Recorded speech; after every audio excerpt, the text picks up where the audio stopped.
tuan-tuan, kalau ada perasaan dengki dan hasad, buang. Tiap-tiap hari buang.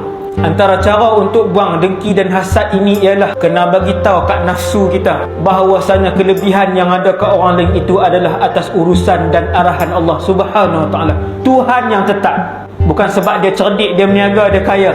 Bukan sebab dia cikgu, mak isteri dia cikgu, anak-anak dia cerdik. Bukan. Tetapi disebabkan Allah yang bagi.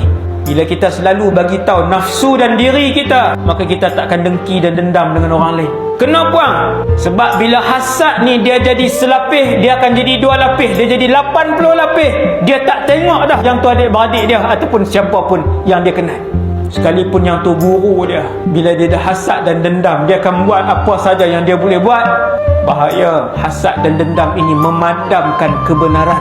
Dan penyakit itulah yang pertama sekali membuatkan iblis daripada ketua ahli syurga menjadi ketua ahli neraka.